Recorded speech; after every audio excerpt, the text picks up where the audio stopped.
पर्यूषण किसे कहते हैं? पर्यूषण, पर्यूषण का अगर संधि छेद किया जाए व्याकरण की दृष्टि से, परि उपसर्ग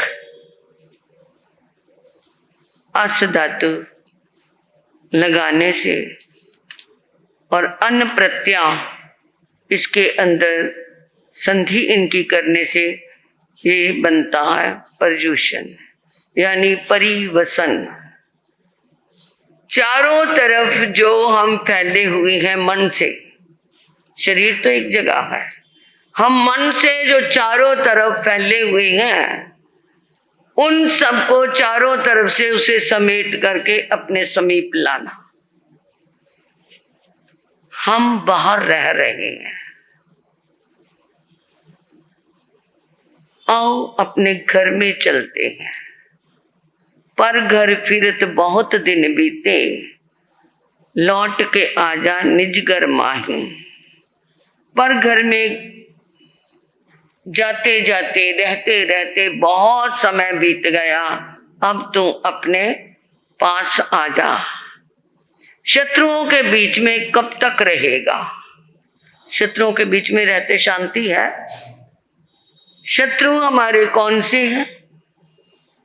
आत्मा के शत्रु क्रोध, मान, माया, लोभ, राग, द्वेष, ये सभी कम से कम इन 8 दिनों के लिए पूर्णतः हम दूर नहीं हो सकते, तो कम तो कर सकते हैं ना। तो ये परिवसन, आत्मा के समीप रहना, ये पर्यूषण का संधि छेद। और दूसरा अर्थ निकलता है परि प्लस उषण दाहे, इसे हम पर्यूषण कहते हैं, यानी दाहे दग्ध करना है।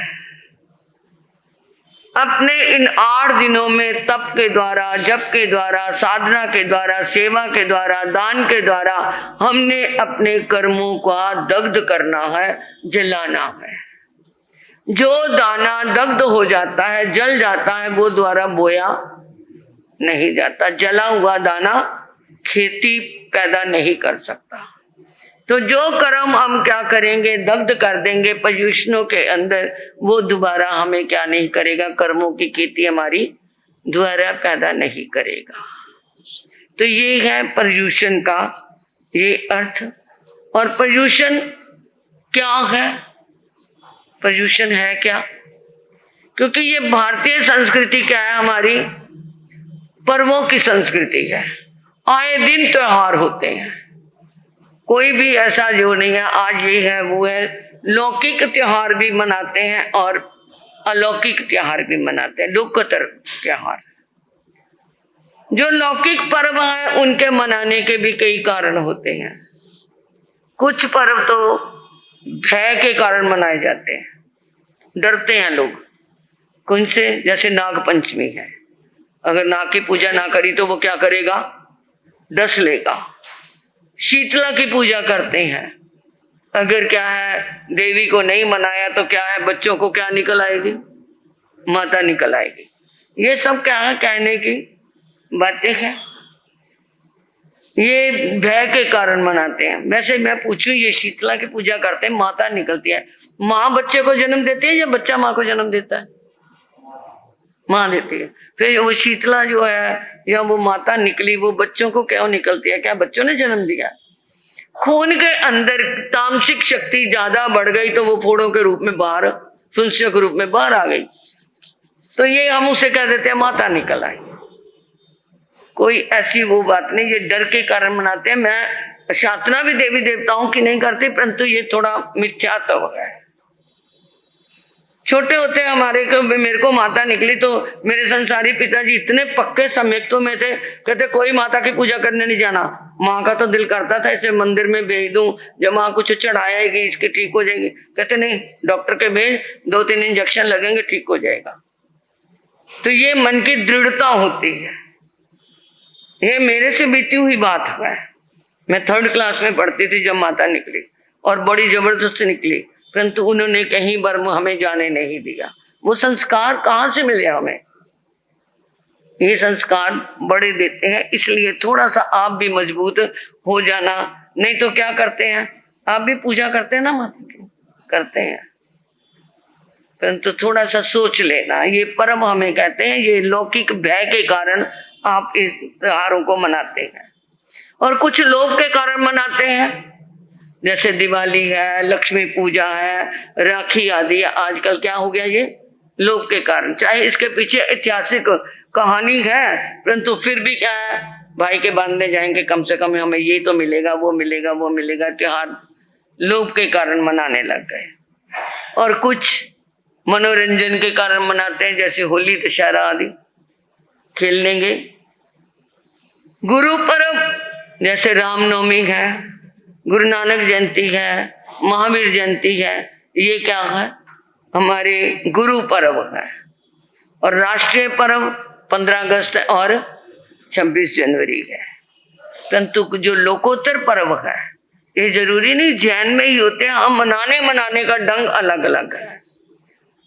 जैसे लोकोत्तर पर्व में ये रमजान है, दिन भर कुछ नहीं खाना, यहाँ तक कि वो अपना थूक भी अंदर नहीं निकलना, और रात को खाना, मतलब दिन दिन का उपवास करना। ये मानते तो है ना वो, इसका मतलब त्याग को मानते हैं, परंतु मानने के पीछे ढंग कोई अपना अपना अलग अलग होता है। क्रिसमस और ये अपने पर्युषण पर्व जो एकदम त्याग से परिपूर्ण है, हमारे ये पर्युषण पर्व, जिसमें कहते हैं छोड़ दो भावनाओं के, कटुत भावनाओं को, कुटिल भावनाओं को भी छोड़ दो। और ये भी कहते हैं कि खाना पीना भी, उसका भी त्याग करो। ये एकदम नितांत आत्मा से जुड़े हुए हमारे पर्व है।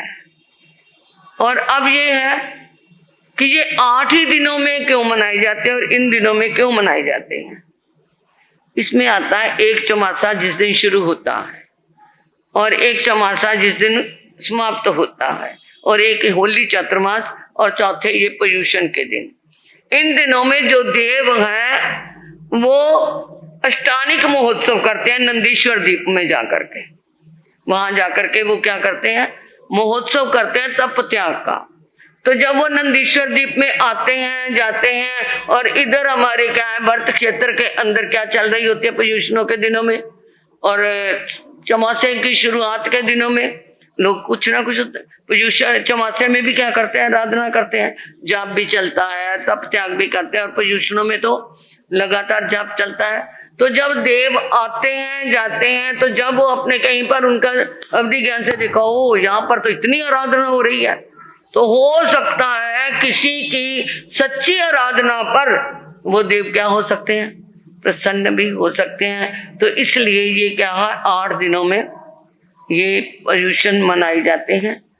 और इसके 8 ही कारण, 8 ही दिन क्यों रखे, आगे पीछे क्यों नहीं रखा, क्योंकि ये 8 दिन में कई अपनी भी क्या है धारणाएं हैं। जैसे इष्ट प्रागबार आदि भूमियां 8 हैं, और त्रियंच पचिंद्री और सन्नी असन्नी ये पार करने के बाद 8वां भाव मनुष्य का मिलता है। जीवास्तिकाया, धर्मास्तिकाया, द्रमास्तिकाया, काशास्तिकाया के इनके 8 रुचक प्रदेश हैं। अरिहंत भगवान की 8 महाप्रतिहार्य है, आचार्य की 8 संपदाएं हैं। निरंतर 8 समय तक जीव सिद्ध गति को प्राप्त करता है। सिद्ध भगवंतों के कितने गुण, कितने ये उसमें वंदना करते हैं, प्रतिक्रमण में बड़ी वंदना करते हैं, उसमें सिद्धों के कितने गुण, 8 गुण है। और प्रवचन माता, प्रवचन 5 सिमती 3 गुप्ती, ये 8 प्रवचन माता है। और मुंहपत्ती की तय कितनी होती है, 8 होती है। इस तरह ये 8 के ठाठ है। इन 8 के कारण ये हमारा, और ये हम जो शास्त्र इन दिनों में करते हैं उसके वर्ग भी 8 है। तो ये इसलिए इसके लिए 8, और कर्म भी कितने हैं, 8 है। एक एक कर्म को हल्का करते चले जाओ, करते चले जाओ, ये 8 दिन आपको पर्याप्त मिलेंगे। अब ये आता है कि इन दिनों में ये शास्त्र क्यों शुरू किया जाता है, ये अंतगढ़ क्यों सुनाया जाता है, 32 आगम में कोई और शास्त्र क्यों नहीं सुनाया जाता। इस शास्त्र के सुनाने के पीछे एक रीजन है कि जिस समय ये 8 दिन चल रहे थे, आनंदपुर नगरी में ध्रुवसेन राजा की क्या हो गई थे, बेटे की मृत्यु हो गई थी। दोपहर को शास्त्र सुनाया जाएगा, कल्प शास्त्र। साध्वी विपुल जी बहुत अच्छे ढंग से महावीर गाथा के रूप में उसको इतना सुंदर सुनाते हैं कि जो सुनेंगे हैरान हो जाएंगे। तो वो ध्रुवसेन के बेटे की क्या हो गई, मृत्यु हो गई, राजा शोक में पड़ गया। जहां राजा शोक में पड़ा तो वहां सारी प्रजा भी शोक में पड़ गई। तो वहां पर चैत्यवासी मुनि थे, उन्होंने जाकर के राजा को कल्प शास्त्र सुनाया। कल्प शास्त्र सुनाया तो राजा के मन में को क्या मिली, शांति मिली। उसने सोचा जब बड़े बड़े तीर्थंकर चक्रवर्ती नहीं रह पाए तो मेरे बेटे का भी आयुष करो, इतना ही था। तो उसके मन को शांति हुई। तो तब से पहले नहीं तो क्या है, संत लोग रात को पहले पैर में खुद ही ये पर्युषणों के दिनों में चितार लिया करते थे, स्वाध्याय कर लिया करते थे। तो तब से ये क्या है कल्प शास्त्र। और उन दिनों में क्या थे, जो समय था उस समय ऋषि भगवान का श्रीमद् भागवत का भी प्रचार होता था। तो लोग क्या है, श्रीमद् भागवत में कृष्ण का जन्म मनाना है, ये मनाना है, रोज रोज घंटे घड़ियाल बजने, पूजा सामग्री चलनी, प्रभावनाएं होनी। तो लोगों के क्या है, मंदिरों में भीड़ की भीड़ जमा होने लग गई। तो उसके प्रभाव से इधर हमारे कल्प शास्त्र में भी क्या है, 5 कल्याणक जो है, गर्भ कल्याणक, जन्म कल्याणक, दीक्षा कल्याणक, केवल ज्ञान कल्याणक और मोक्ष कल्याणक, ये 5 कल्याणकों पे भी फिर ये हमारे श्वेतांबरी आराधकों ने इस पे भी क्या करनी शुरू कर दी, बहुत आडंबर करने शुरू कर दिए। जब ऐसा देखा तो ये क्या है, हमारे आचार्यों ने हमारे देखा कि ये तो परिपाटी बहुत आडंबर की तरफ, मिथ्यात्व की ओर बढ़ रही है। तो उस समय उन्होंने मिलकर के कहा कि हमने क्या है, जो भगवान की वाणी है जिसमें 90 महापुरुषों ने क्या है अंत अपना अंतकृत केवली जो हुए हैं, उसके आधार पे उन्होंने अपना जीवन कितना त्याग में किया। तो उस आडंबर को कम करने के लिए ये क्या है, एकदम शुद्ध त्याग में जीवन का ये जहां 90 महापुरुषों का वर्णन है, उसके लिए ये क्या किया गया, ये शास्त्र सुनाने की परंपरा चली, जिसमें केवल त्याग ही त्याग, त्याग ही त्याग, एकदम पूर्णता त्याग है। अब ये आता है ये अंतकृत दशांग या अंतगढ़, इसके 2 नाम है। प्राकृत में अंतकृत दशांग है और अपभ्रंश में इसे अंतगढ़ भी कहते हैं। अंतकृत दशांग, इसका क्या नाम, अंतकृत क्या है, केवली 3 प्रकार के होते हैं। केवली कितने प्रकार के, अभी तो एक ही सुना आज तक आपने। 3 प्रकार के केवली होते हैं, मौन केवली, श्रृंगार केवली और अंतकृत केवली। हाँ, एक ध्यान रखना, जो ये सुनाया जा रहा है इसी में से बाद में आपको क्वेश्चन पूछे जाएंगे, 2 बहनों की तरफ से, 2 भाइयों की तरफ से, 1 बच्चों की तरफ या लड़कियों की तरफ से। ध्यान से सुनना, कुछ भी पूछा जा सकता है। तो वो प्रश्नों के उत्तर आप जो देंगे फिर उनको इनाम भी मिलेगा कि उन्होंने ध्यान से सुना है। तो जो मौन केवली हैं, जिस समय दीक्षा ली, जो भी तीर्थंकर बनने वाले हैं, वो जिन्होंने दीक्षा ली वो क्या कर लेते हैं, दीक्षा लेते ही मौन कर लेते हैं, उपदेश नहीं देते। क्योंकि तब जब तक उनको केवल ज्ञान नहीं होता तब तक वो मौन में रहते हैं। वो कहते हैं मैं तभी बोलूंगा जब मैं अंदर से अपना ज्ञान खोल लूंगा। आज हम ये क्या कहते हैं, हमें ये सुनाते हैं, हम कुछ नहीं सुनाने वाले। प्रवचन शब्द हम बहुत गलत प्रयोग करते हैं, क्योंकि प्रवचन प्रमुख वचन है जो वो कौन दे सकते हैं, केवल केवली ही दे सकते हैं। हम तो उनकी बात को दोहरा रहे हैं, उनकी सुनी हुई बात, पढ़ी हुई बात, गुरुओं से ली हुई बात, ये उधार का सारा लिया हुआ है हमने, ये उधार है हमारे पास उनका। तो वो हम सुनाते हैं, प्रवचन व्याख्या कर सकते हैं, व्याख्यान कह सकते हैं कि हम उसकी व्याख्या कर रहे हैं। तो जब तक उनको केवल ज्ञान नहीं होता तब तक वो मौन रहते हैं, और जब केवल ज्ञान हो गया तो फिर उसके क्या करते हैं, देवता आकर के उनके समोसरण की रचना करते हैं। जहाँ अशोक वृक्ष आ जाता है, देवदुंदुभियां बजती हैं, 3 छतर आ जाते हैं, स्फटिक सिंहासन आ जाता है, छतर और चमर डुलाए जाते हैं। ये 8 महाप्रतिहार्य देवताओं की तरफ से वहां पर उपस्थित किए जाते हैं। तो वो उस समय उसका वो श्रृंगार के रूप में, जैसे आपने राजा परदेशी का जो राय परसेनी आगम सुना होगा, उसमें प्रभु के समोसरण में आकर के कैसे वो देव आकर के प्रभु को कितने प्रकार के 49 प्रकार के वहां पर नाटक करते हैं, नृत्य करते हैं, उस समोसरण को सजाते हैं। तो ये क्या है, ये श्रृंगार केवली है। और ये श्वेतांबरी परंपरा में वहां पर मूर्ति के ऊपर क्या किया जाता है, श्रृंगार किया जाता है। तो वो उस दृष्टि से मानते हैं, वरना 8 महाप्रतिहार्य रूप में जो प्रभु के समोसरण का श्रृंगार होता है उस समय वो श्रृंगार केवली कहलाते हैं। और एक है अंतकृत केवली। अंतकृत केवली क्या है कि इधर से केवल ज्ञान हुआ, अब भी केवल ज्ञान हुआ, आ ई उ री री, ये 5 अक्षर बोलने में कितना समय लगा, और उसी समय वो क्या हो जाते हैं, सिद्ध बुद्ध मुक्त हो जाते हैं। यानी इधर से केवल और उधर से अंत, अंतकृत केवली। तो ये इसके अंदर अपने अंतगण शास्त्र में सभी अंतकृत केवलियों का ही वर्णन है। और अंतगण कहते हैं, गढ़ का मतलब होता है किला, कि जिन्होंने अपने कर्मों के किले को फतेह कर लिया, कर्मों के किले को जीत लिया, उनका वर्णन इस शास्त्र में, इसलिए से अंतगढ़ कहते हैं। अब ये आपको समझ आ गया। अब शास्त्र हम शुरू करेंगे क्योंकि इसे भी पूरा करना है। ये तो आज की क्या थी, हमारी भूमिका थी। शास्त्र शुरू करने से पहले सब एकदम अपनी आंखें बंद करके, हाथ जोड़ करके अपने आप को प्रभु के चरणों में समर्पित करना है।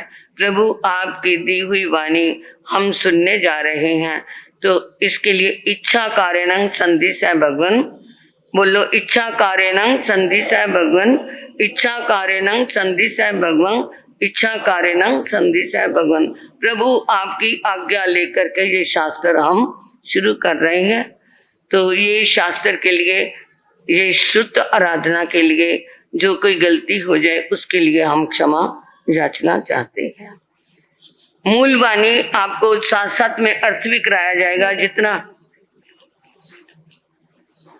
जितने आराधना गुरनी जी से मैं ले सकी हूँ, जितनी बुद्धि थी उसी के अनुसार सुनाएंगे। सब बहनें बच्चे जो हैं अपना सिर ढक करके बैठेंगे, भाई भी। ये वाणी हमारे अंदर जाए, हमारे अंदर ही रहे, ऊपर निकल ना जाए।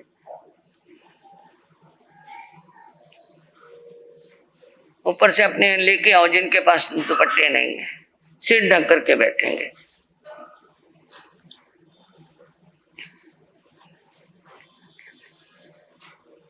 तेनंग कालेनंग तेनंग सम्मेनंग चंपा नामंग नैरी होता तथनंग चंपाए नैरी उत्तर पुरुष में दिशी बाई एतनंग कुन बद्दे नामंग चाहिए होता वन सड्डे बनाओ तीसरंग चंपाए नैरिये को निये नामंग राया होता मैं यहाँ हेमंत बनाओ तेनंग कालेनंग तेनंग सम्मेनंग आज सो हमें तेरे जहाँ पंचे अनगार सही संधि संपरिवड्डे पुवन पवेचर माने गमन गमन वेज माने सों सेन वीर माने जनेब चंपा नैरी जनेब उन बद्दे जनेब चाहिए तनेब समोसरिये परसा निगया जहाँ परिचय बढ़ गया तेनंग कालेनंग तेनंग सम्मेनंग आज सम संते वासी आज सम जम्बू जहाँ पजवास माने एवं व्यासी जैनंग बनते समनेनंग भगव्या महावीरेनंग आयग्रेनंग जहाँ संपत्तेनंग सतमस अंगस अवसंगसानंग ए मट्टे पनते अठमसनंग बनते अंगस अंतगढ़सानंग समनेनंग जाव संपत्तेनंग के अट्टे पनते। ये मूल है। अगर जिसके पास शास्त्र है वो साथ में लेकर के देख सकते हैं। मूल वाणी मैं मानती हूँ आपको समझ नहीं आती। दवाई का पता होता है इसके अंदर क्या है आपको, डॉक्टर के विश्वास पे दवाई खा लेते हैं और बीमारी ठीक हो जाती है। इसी तरह ही ये हमारी शास्त्र की वाणी ये हमारे लिए कर्म औषधि है, हमारे कर्मों को दूर करने वाली औषधि है। ये सपेरा बीन बजा करता है और सपेरा जहर भी उतारता है, और वो क्या है, मंत्र पढ़ता है, मंत्र के प्रभाव से जहर उसकी उतर जाती है। तो ये हमारे लिए क्या है, मंत्र है। श्रद्धा से सुनना प्रभु की मूल वाणी को उस काल उस समय में। कौन सा काल और समय कौन सा? कृष्ण भी भगवान का समय है और उस अपने काल है। प्रभु महावीर के सुधर्मा स्वामी के समय में, और चंपा नाम की नगरी थी, वर्णन योग्य थी। चारों तरफ से उसमें फल फूलों से बगीचे बने हुए थे, चारों तरफ से समृद्धि थी, रिद्धि भी थी, समृद्धि भी थी। और वहां के चंपा नगरी के उत्तर और पूर्व दिशा में एक पूरन भद्र नाम का चैत्य था, चैताल्य था, यानी एक छोटा सा वहां पर मंदिर बना हुआ था। मंदिर क्या, वहां पे जहां पर वो रहते थे आकर के कोई भी संत विचरते। चारों तरफ जो वन था वो वर्णन योग्य था। उस चंपा नामक तीसरे नंग चंपा नगरी, उस चंपा नामक नगरी में कौनिक नाम का राजा राज्य करता था। तेनंग कालेनंग तेन समयनंग, वहां पर उस समय में अज सोहम्य थेरे आर्या सुधर्मा स्वामी जो सभी थे, वो अपने पंचे अनगार सहित 500 संतों को साथ लेकर के पूर्वानुपूर्वी वो क्रमानुसार विचरण करते हुए ग्रामानुग्राम सुखपूर्वक विचरण करते करते चंपा नगरी में पधार गए। और पुण्य भद्रे चाहिए तने समोसरिये, वहां पूर्ण भद्र चैत्य के पास आकर के वे रुके। परिषद आई और आकर के उन्होंने प्रवचन सुना और चली गई। तेनंग कालेन तेनंग सम्मेनंग, उस पंचम आर्य के प्रारंभ में प्रभु महावीर के जो पटाधीश आर्य सुधर्मा स्वामी थे, उनके अंतेवासी जो बिल्कुल नजदीक रहने वाला है, गुरु की आज्ञा को मानने वाला है, उनके इशारे को समझने वाला है, वो आज यानी आर्य जम्बू स्वामी पजवा सामने जो क्या है उनकी परियोपासना करने के लिए आए और उनके पास आकर के उन्होंने प्रार्थना की, जैनंग बनते समने नंग भगव्य महावीर नंग, हे मेरे आर्य बनते भगवान प्रभु महावीर स्वामी जो संपत्ति नंग यानी मोक्ष में जा चुके हैं। उन्होंने 7वें अंग उपासंग दशांग का जो वर्णन किया, हे बनते मैंने आपके मुख से वो सुन लिया। ये कौन कह रहे हैं? आर्य जम्बू स्वामी आर्य सुधर्मा स्वामी से प्रार्थना कर रहे हैं कि वो मैंने सुन लिया है। और अब अंगस अंत गर्दशानंग, अंत गर्दशांग सूत्र में जो प्रभु महावीर मोक्ष में जा चुके हैं, उन्होंने क्या फरमाया है? प्रभु मेरे को कृपा करके वो सुनाने की, मेरे को समझाने की बहुत बहुत कृपा करे। कितनी विनय से, नहीं तो क्या है, ये मुझे दे दो, ये अक्षर दे दो, दूर बैठे, इसका क्या अर्थ है? अरे जब भी किसी से ज्ञान लेना है, उनके पास आकर के उकड़ू आसन से बैठ करके उनसे प्रार्थना करके फिर ज्ञान स्थायी होता है। अविनय से ज्ञान अपने आप कितना भी पढ़ लो वो स्थिर नहीं रहेगा। गुरु गम्य ज्ञान ही अपने पास रह सकता है। और इसमें अशातना भी होती है अपने आप करने से, क्योंकि कहीं ना कहीं तो त्रुटि, अपने आप इतने ज्ञानी तो है नहीं हम अपने आप सारा कर लें, तो इसलिए गुरु गम्य ज्ञान ही अपना ज्ञान होता है। तो जब सुधर्मा स्वामी के बाद उन चरणों में उन्होंने ये प्रार्थना की, तो एवं खल्नु जम्बू समनेनम जाव संपत्तिनम अठमस अंगस अंतगर्तानम अठवग्गपनता जैनंग बनते समनेनम जाव संपत्तिनम अठमस अंगस अंतगर्तानम अठवग्गपनता पणमसनंग बनते वगस अंतगर्तानम समनेनम जाव संपत्तिनम कई अजैने पनता एवं खल्नु जम्बू समनेनम जाव संपत्तिनम अठमस अंगस अंतगर्तानम पणमस वगस दस अजैना पनता तंजहा गोयम समुद्र सागर गंभीर चेव सुमित ये अले कंपिले खल्लू अकोप पसे नितु भी नहीं। उन्होंने कहा है जम्बू, प्रभु महावीर ने अंतकृत दृशांग सूत्र के 8 वर्ग फरमाए हैं। कितने वर्ग? 8। तो जम्बू स्वामी ने प्रार्थना की, प्रभु फिर उसके अंदर कितने अध्ययन है? तो उन्होंने कहा मेरे को वो सुनाने की कृपा करें। उन्होंने कहा ये 8 वर्ग के 8 अध्ययन है, एक एक के नाम से इन्हें 8 वर्ग फरमाए हैं। और उसमें उन्होंने कहा कि प्रभु पहले अध्ययन में वर्ग में क्या फरमाया, तो उन्होंने कहा पहले वर्ग में 10 अध्ययन फरमाए हैं। गौतम, समुद्र, सागर, गंभीर, समित, अचिल, कांपल्य, अक्षोभ, परसेन और विष्णु कुमार, ये 10 राजकुमारों के नाम से 10 अध्ययन है। जैनंग बनते समनेनं जाल संपत्त्यनं अठम संघर्ष अंतगढ़तानं परमस वगर 10 जैन अपनता तंजा गोयम जा बिनु परमस संग बनते जैनस अंतगढ़ सानं समनेनं जाल संपत्त्यनं के टेपनते एवं कल जम्बू तेनं कालेनं तेने सम्मेनं 12 भी ये नैरे होता दुवालस जैनामा नव जैन विचन्ना धन मई निमाया चामी कर परगारा नाना मणि पचवन विशिष्य परिमंडिया सुरमा अलकापुरी संकासा पमुदिया पकीलिया पचकंग देवलोक बुया पास आदिया दर्शन निजा अभिरुआ पड़ेरुआ। तो हे प्रभु महावीर सामने पहले अध्ययन में क्या फरमाया है, कृपा करके मेरी प्यास को शांत करें। तो उन्होंने कहा है जम्बू सुनो, चौथे आरे में अरहंत अरिष्णे में प्रभु के समय में द्वारिका नाम की नगरी थी। और वो द्वारिका नगरी क्या है, जिसकी लंबाई 12 योजन और चौड़ाई 9 योजन। लंबाई 12 योजन, एक योजन में 4 कोस होते हैं और एक कोस में 2 मील होते हैं। 2 मील में 3 किलोमीटर होते हैं आज की भाषा में। तो कितनी लंबी चौड़ी होगी? 48 कोस लंबी और 36 कोस चौड़ी। उसको आगे किलोमीटरों में मीलों में बदलना है, वो आप देखते रहना। और उस नगरी की रचना कुबेर देव ने की थी। उसमें जो द्वारिका नगरी थी उसका जो चारों तरफ प्रकोटा था, यानी एक बड़ी दीवार गोलाकार में चारों तरफ नगरी की सुरक्षा के लिए बनाई जाती है, सब जगह पे ऐसा होता है। वो सोने का बना हुआ था और वो सोने की दीवार के ऊपर 5 रंग के हीरे मोती जो है उसके ऊपर कंगूरे यानी कोने बनाए हुए थे दीवार के ऊपर। आजकल तो कांच भी नहीं लगाते। पहले क्या होता था, दीवारों के ऊपर कांच लगाते थे, कोई घुस ना जाए, तो घुसेगा तो कांच में उसके लगेगा। तो वो कंगूरे लगाए थे। वो कंगूरे किसके हैं? 5 प्रकार के रत्नों से जड़े हुए उस क्या है परकोटे के ऊपर, उस दीवार के ऊपर कंगूरे लगे हुए थे। और वो द्वारिका नगरी बहुत दिव्यमान, बहुत शोभायमान थी। उसका नाम द्वारिका क्यों पड़ा? क्योंकि जो द्वारिका नगरी थी उसके साइड में चारों तरफ क्या है नदी बहती थी और नदी के अंदर वो द्वारिका की नगरी के परछाई पड़ती थी, पानी के अंदर उसकी परछाई पड़ती। तो वो जो है डबल लगता था कि एक पानी में द्वारिका और एक बाहर द्वारिका है, यानी 2 अक्ष होने के कारण, 2 प्रतिबिंब होने के कारण उसका नाम क्या पड़ गया? द्वारिका।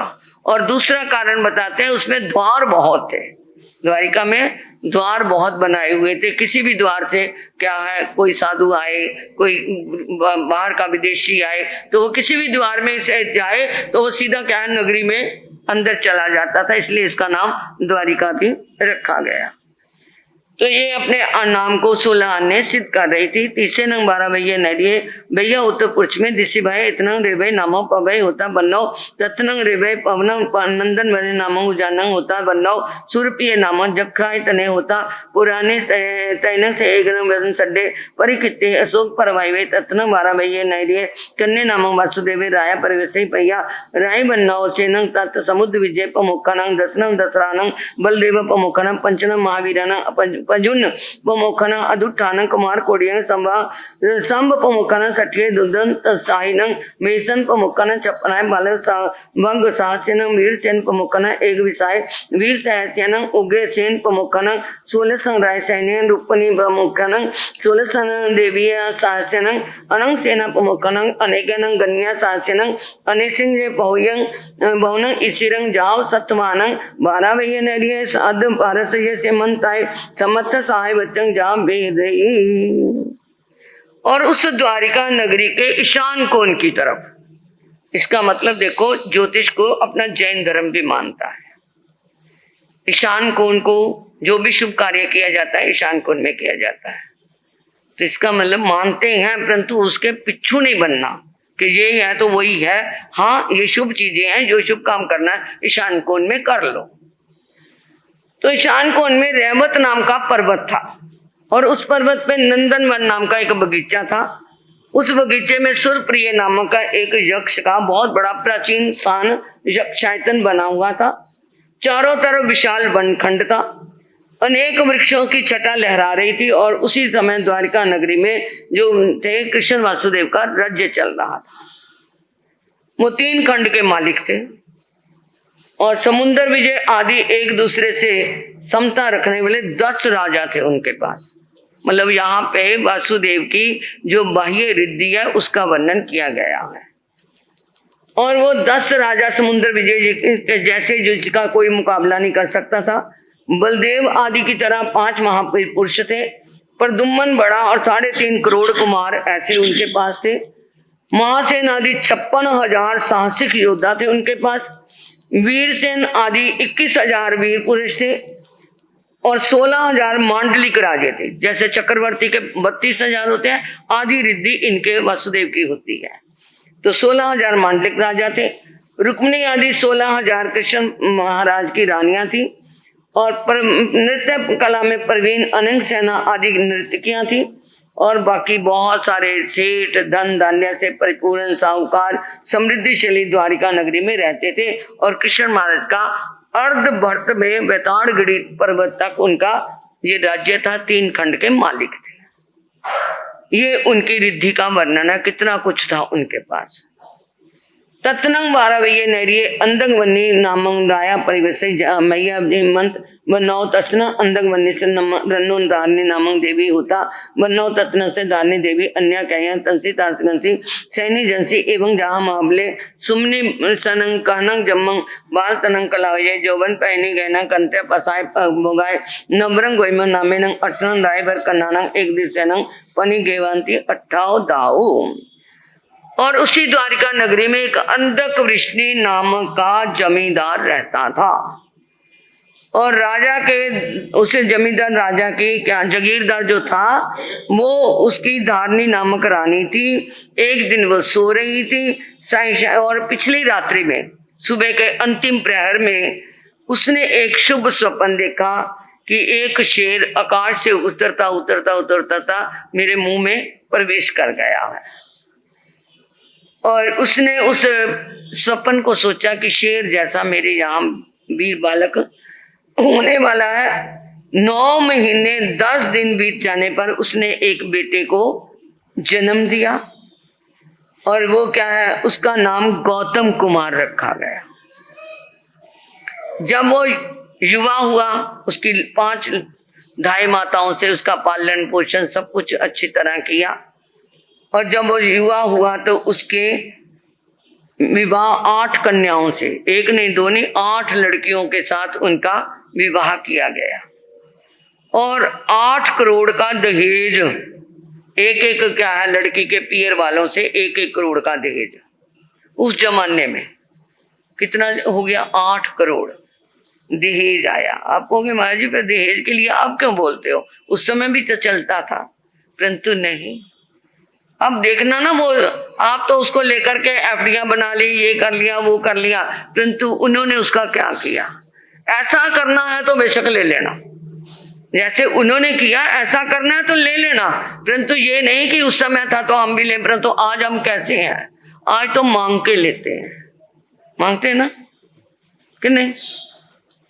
अगर देश का नियम भी करवा दो ना कि नहीं लेना मांगना नहीं, तो वो क्या है, जब लड़की वाले आते हैं तो कोई कहता जी देखो मेरा तो नियम है, परंतु इसके बच्चे की माँ को बड़ा चाव आता है, तो वो क्या ले लिया बहाने से मांग लिया ना। पशु तो बिकते आए मंडियों में प्यारे प्यारे, पशु तो बिकते आए मंडियों में प्यारे प्यारे, बिकने लगे ये लड़के माँ बाप बने हथियारे, शोक मनाए लड़की हो गई सब रो रहे हैं, वीर कह रहे हैं महावीर कह इंसान बन के इंसान को जानो पर मार रहे हैं, वीर कह रहे हैं। आज तो क्या है, बोली लगाते हैं, कितना लगाओगे। तो इसलिए वो जमाने में उन्होंने 8 करोड़ लिया, आगे तो 32 करोड़ तक भी जाएगा, 50 करोड़ तक भी जाएगा, परंतु वो क्या करते थे उस धन का। अब उन्हें दहेज मिला, तेनंग काले रंग तेने समय नंग अरा रिटने में अगरे जा में रही चौबिया देव आ गया कन्ने मिनी गए तत्रंग तस् गोई मस कुमार जा में ताहा निग गए दमंग सोचा निसमंग जम नबरंग देवानुप्य अम्मा पेरो नंग पुच्छामी देवानुप्य न अंत्य पव्यामी एवं जा में जाव अनगारे जाए इरिया समय जाव इनमें मन गंतम पव्यान पुरो काओ बेरे तेतन गोयमा अनगारे अन्य क्या अरो रिटने में से ताहा रुवे नंग तेरा नंग अंत्य समय माया एकार संगाय आए जितना बहुयंग चौथंग जाप अपनंग भावी माने बेरे तेनंग अरा रिटने में अन्य क्यायम मारा भैया नहरियो नंदन मनाओ उज्जानाओ पंडित पिता भैया जन वह विहारम भेदे। और वो उधर रिश्ते में प्रभु विचरण करते करते उसी समय द्वारिका नगरी के बाग में पधार गए। पता चला प्रभु का पदार्पण हुआ है तो जनता बरसाती नदी की तरह उमड़ के आई। यहाँ तो बरसात हो जाए तो लोग ही नहीं आते, परंतु वहां पर तो वो बरसाती नदी की तरह उमड़ उमड़ करके वहां पर पहुंची और भवनपति बाणवंत ज्योतिष मानिक देव भी प्रभु के दर्शन करने के लिए पहुंच गए, प्रवचन सुना। और इधर से वो गौतम कुमार को भी पता चला, वो भी गया, प्रवचन सुना। प्रवचन सुन करके सभी अपने अपने स्थान पे वापस आ गए, परंतु वो वाणी लग गई हृदय में, किसके? गौतम कुमार के।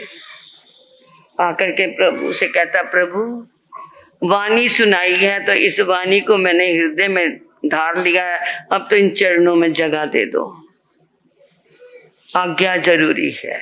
माता पिता की आज्ञा मैं लेके आता हूँ। आए, आकर के माँ को प्रार्थना की, माँ मैं प्रभु के चरणों में गया था, बेटा तू पवित्र हो गया। माँ मैंने दर्शन किए, तेरी आंखें पवित्र हो गई बेटा। मैंने वाणी सुनी, मेरे तेरे कान पवित्र हो गए बेटा। वो वाणी को मैंने हृदय में धारण कर लिया, तेरा हृदय धन्य धन्य हो गया बेटा। प्रभु अब वह धन्य तो हो गया, अब मुझे आज्ञा दे, मैं प्रभु के चरणों में जीवन भर के लिए धन्य होना चाहता हूँ। अब क्या कहेगी माँ? अब कहेगी तू धन्य हो जा। बहुत समझाया, अरे तो ये तेरे पीछे 8 मैंने रुपसियां लाके दी हैं, पहले इनके का जीवन तो देख ले, ये क्या करेंगी, हम क्या करेंगी, हमारा क्या होगा। नहीं माँ, अब तो ये मैंने दृढ़ निश्चय कर लिया है, वैराग्य पक्का हो गया है, अब तो मुझे आज्ञा दे दो।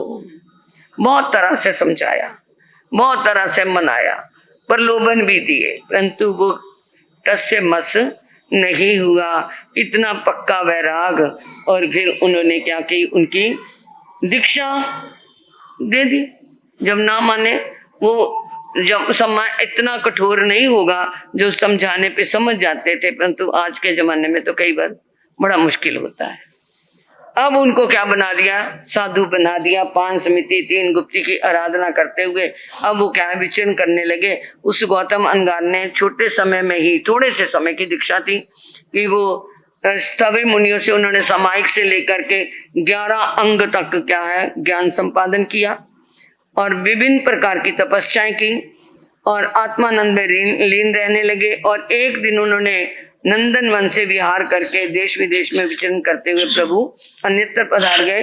तत्नंग गोई में अनगारे अन्य क्या जिनेम अरारिटने में तेनेम वगच्चे वगच्छता रिटने में तिक्तो आयनंग पेयनंग क्रय क्रयता वंदे नमस्ते नमस्ता एवं व्यासी छामिनंग बनते तुबिंग अबनुनाय समाने मास्यं भिक्खु पड़िमंग उत्संग पजिता न वेरतई एवं जहाँ खंदो जहाँ बारस भिक्खु पड़िमाओं पासई फासिता गुण रहनवी तमो कमनंग तेहे फासई निर्वशेषं जहाँ खंदो ता चिंतई तहा पुछई ता तेरे संधि संतुजे दुरई मास्याय स्लेनाय बारस वास्याय परिताय जाम सिद्धे।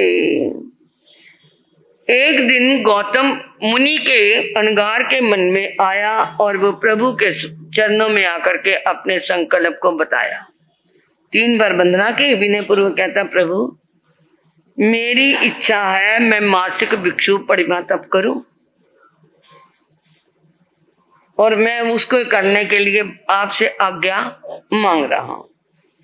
प्रभु ने कहा जैसे तुम्हें सुख हो जहां स्वांग देवानुपिया मां परिबंधन करे, जैसा तुम्हें सुख हो वैसा करो, शुभ काम में देरी नहीं करनी चाहिए। गौतम अनगार ने प्रथम परिमा से 12 भिक्षु परिमा की। ये आगे वर्णन आएगा भिक्षु परिमा क्या होती है, इसका वर्णन आगे में खुल के आएगा, बार बार तो क्या एक शास्त्र भी पूरा करना है। अब उसके बाद उन्होंने घोर तप किया, गुण रतन तपस्या की और उन्होंने फिर प्रभु से पूछ करके स्थविर मुनियों के साथ जाकर के शतरंजय पर्वत पर गए और 1 महीने का संथारा लिया। कौन सा संथारा? पादोपगमन संथारा। पादोपगमन संथारा सुना कभी? एक तो संथारा होता है, कई कहते हैं अगार रख लिया पानी का, जब दवाई का अगार रख के कर लिया। एक होता है पूरा अनशन करना।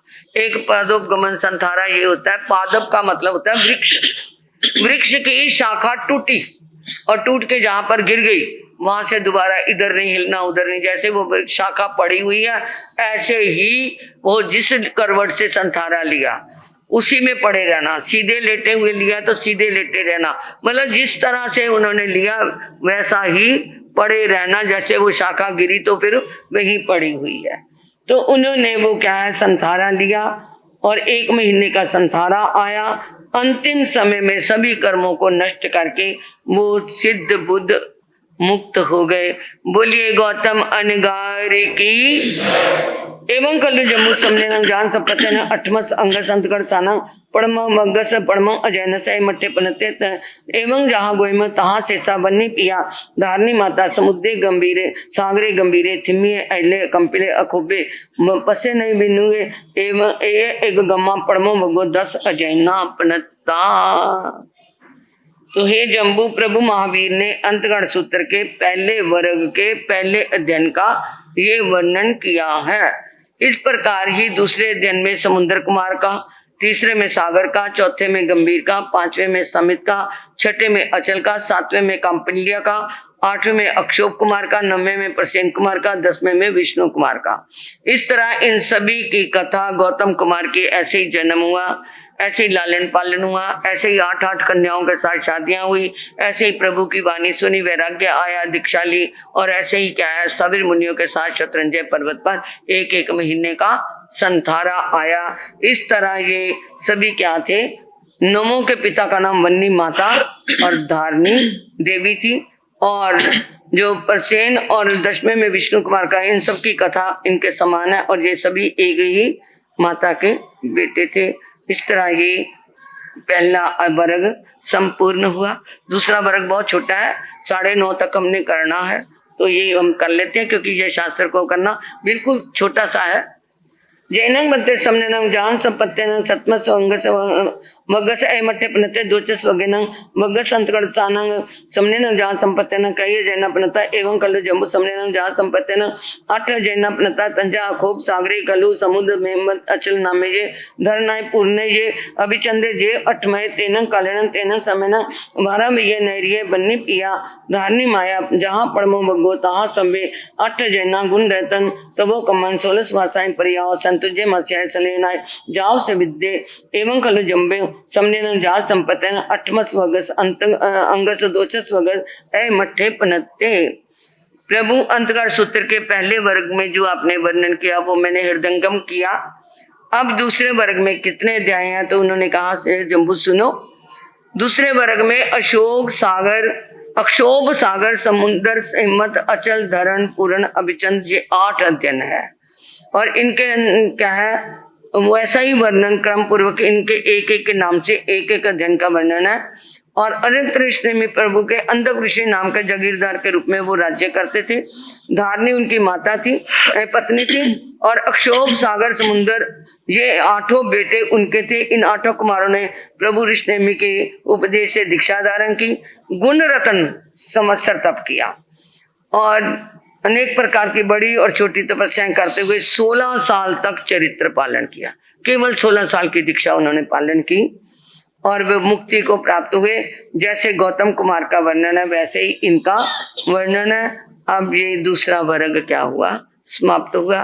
पहले हम ये शास्त्र पढ़ते समय जो हमारे से गलती हुई उसके लिए आगमे त्वे पनते तंजा सत्ता गमे था गमे तदुगय गमे श्री ज्ञान के विषय जे को चार लगाते मैं लऊं जंग वही दंग बच्चा मिलिंग ही न करंग चक्रम पहनंग विनयन जोगने गोसने सुट्टू दुना दुट्टू पड़चंग काले कौस जाओ काले न कौस जाओ असजाइयन सजाइयन सजाइयन न सजाइयन जो मैं शास्त्र अय्यार को तस्मै छामि दुक्कड़म, जो मैं शास्त्र अय्यार को तस्मै छामि दुक्कड़म, जो मैं शास्त्र अय्यार को तस्मै छामि दुक्कड़म।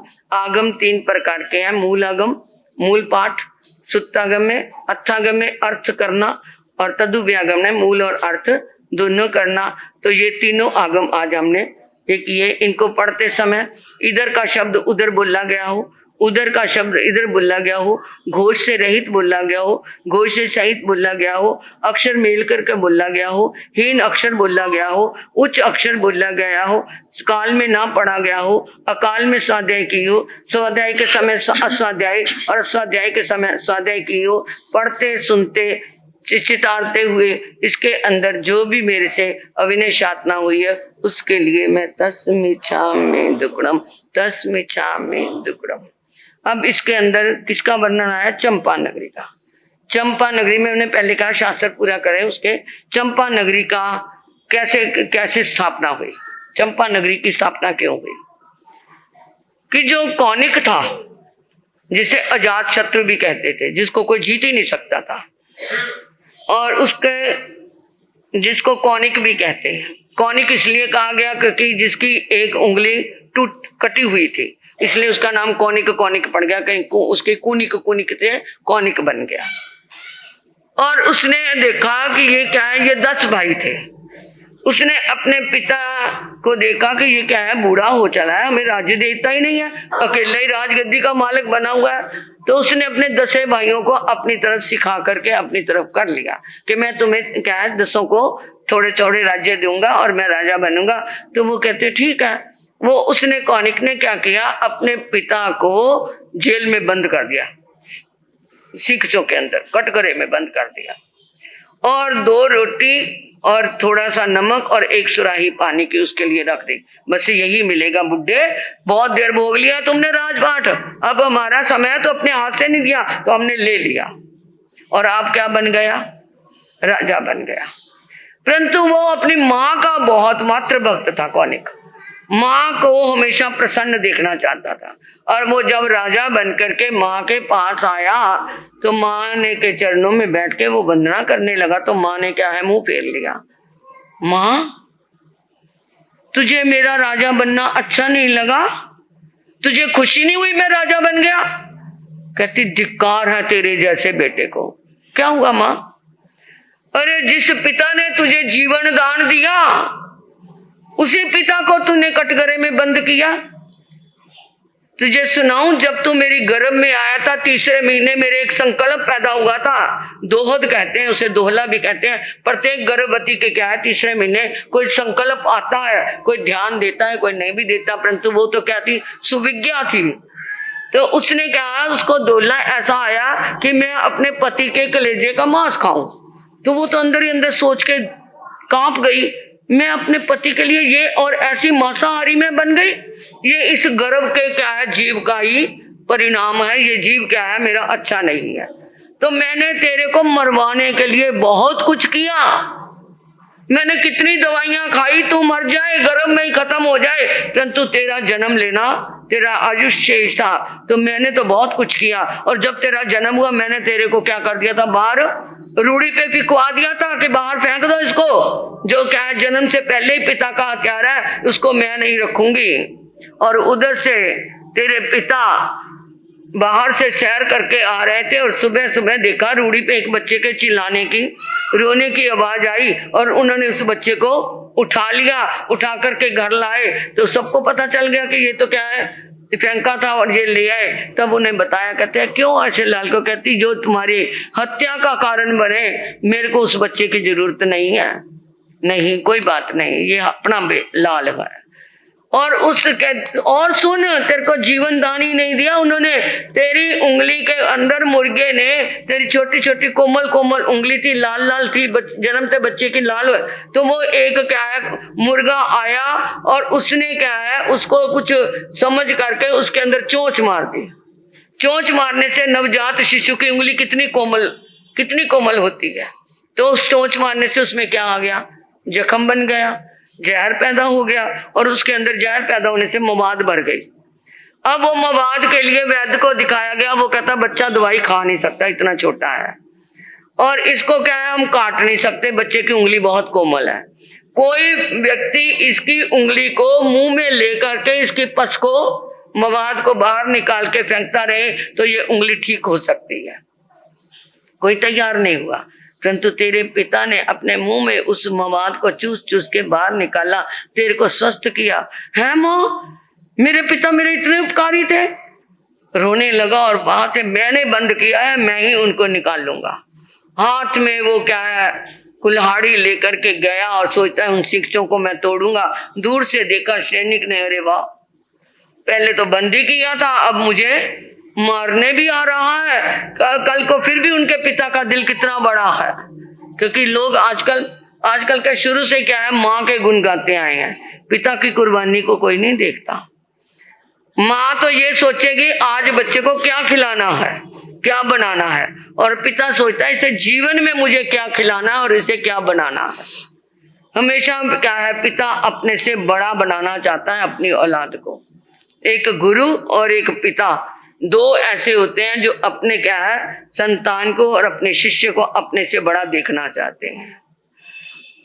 तो वो क्या है उन्होंने सोचा ये मेरे को मारेगा, लोगों के अंदर बात फैल जाएगी, और ये क्या है पिता का हत्यारा है, इसका नाम बदनाम हो जाएगा, तो मैं इसके हाथों नहीं मरूंगा।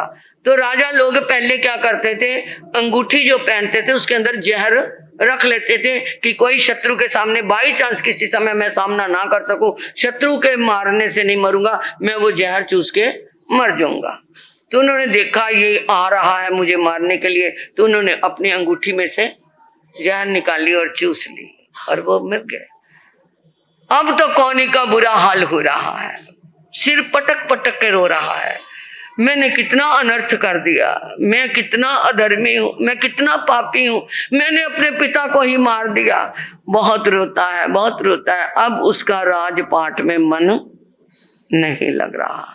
वो कहता अब इस राजगृह मगध देश में तो रहना ही नहीं मुझे, अब नहीं मुझे यहाँ रहना, मैं यहाँ रहूंगा, मुझे यादें आती रहेंगी, मैं इन स्मृतियों को देख देख के मैं जी नहीं सकूंगा कि मेरे से कितनी बड़ी क्या हो गई, भूल नहीं, बहुत बड़ी भूल हो गई। तो उसने फिर अपने सैनिकों को भेजा, कोई जगह ऐसी ढूंढ के आओ जहां हम नई नगरी का निर्माण करेंगे। तो वहां जब वो सैनिकों को भेजा, जाकर के उन्हें देखा एक बहुत अच्छी जगह थी और उसमें चंपक वृक्ष लगा हुआ था जिसकी छाया चारों तरफ फैली थी, सुरम्य था। तो उन्होंने आकर के कहा वहां एक नगरी है, तो वहां पर हम वहां अपनी नगरी को बसा सकते हैं। तो उसने वहां जाकर के चंपक वृक्ष होने के कारण उस नगरी का क्या नाम रखा, चंपा नगरी रखा। और उस चंपा नगरी के वहां पर जाकर के अब वो कौनिक रह रहा है। अब आगे कैसे वर्णन आएगा ये आप सुनेंगे। एक पर्यूषण का पत्र आपको सुनाना है। पर्यूषण पर्व जो है वो अपना पत्र हमें उसने भेजा है, लोगों का पत्र नहीं है। उसने पर्यूषण पर्व ने एक पत्र हम सबको भेजा है कि मेरे प्रिय श्रावक श्राविकाओं, मेरे प्रिय श्रावक श्राविकाओं, आज आप बड़े प्रसन्न होंगे कि मैं आपके बिल्कुल पास आ गया हूं, आपके बिल्कुल मैं क्लोज में आ गया हूं। और मैं प्रतिवर्ष आता हूं, मैं प्रतिवर्ष आपके पास आता हूं, परंतु मैं जितना तुम्हें प्यार करता हूं तुम्हें मेरे साथ इतना प्यार नहीं है, क्योंकि तुम मेरे से जो प्यार करते हो वो बनावटी प्यार है, वो आप रियल प्यार मेरे से नहीं करते। आप जब तो करना चाहते हैं, जब करते भी हैं, परंतु मजबूरी समझ के रात को जागना पड़ेगा, दिन में जाना पड़ेगा, इसलिए ये आपका बनावटी प्यार है। अनाहारक तो रहते हैं, उपवास तो करते हैं, परंतु आप उस अनाहारक में भी पारने का ध्यान करते हैं। आप सामायिक तो करते हैं, परंतु सामायिक के जो असली मीनिंग है उसको दिल में नहीं उतारते। मेरे श्रावक श्राविकाओं, आप व्याख्यान सुनने के लिए तो आते हैं, परंतु व्याख्यान को अपने हृदय में स्थान नहीं देते। ये आपका आर्टिफिशियल प्यार मैं हर साल पाता हूं। तो मेरे प्रिय श्रावक श्राविकाओं, कुछ तो समझो। आप क्या है, दान राशि तो लिखवाते हैं, परंतु उसमें भी हाथ खींच लेते हैं। कई बार दिल में आता है, परंतु कई बार दिल से हाथ आप खींच लेते हैं। मेरे प्रिय श्रावक श्राविकाओं, पोषद के निमित्त से पहले दिन आप कई तरह की विराधना करते हैं। ऐसा ना करना। मैं केवल आपके लिए ही आता हूं। I am only come to for you. I love you, I pure you. मैं तुम्हें पवित्र बनाना चाहता हूँ, तुम्हारे पास आता हूँ। तुम्हारे को क्या है, मैं प्यार करता हूँ, इसलिए हर साल आता हूँ। तो मेरे प्रिय श्रावक श्राविकाओं, आप थोड़ा सा समझ जाना, मुझे अपना रियल रूप देना। जो भी साधना करना उसे ओरिजिनल रूप में करना, तो मेरे को क्या है, संतुष्टि मिलेगी। क्या आप मेरे को इसका आंसर देंगे कि मैं आपके पास आता हूं तो मेरे को आप दे तप त्याग तपस्या जो करते हैं, ये क्या है, ड्रामा नहीं। आप क्या क्षमा याचना भी करते हैं तो किनसे करते हैं? उनसे नहीं करते जिनसे आपकी मनो अंतराई है, मन से आप दूर हो रहे हैं, उनसे क्षमा याचना नहीं करते। अपनों से खमाऊं का ड्रामा कर लेते हैं, नाटक करते हैं। कम से कम इस नाटक से दूर हो जाना। प्रिय श्रावक श्राविकाओं, मेरी ये क्या है, बेनती है कि इस बार जो मैं आया हूं, मेरे को आप अपना रियल रूप दिखाओगे। जो भी करोगे रियलता से करोगे, तो फिर मैं अगेन आता रहूंगा और आपके जीवन के अंदर मंगल कामनाएं लाता रहूंगा। ये आप इसके पत्र का उत्तर कुछ करके दिलान, जो उसने मांगा है पर्यूषण पर्व ने, वो आप दे देना। और दोगे तो आपका भी कल्याण होगा और हमारा भी।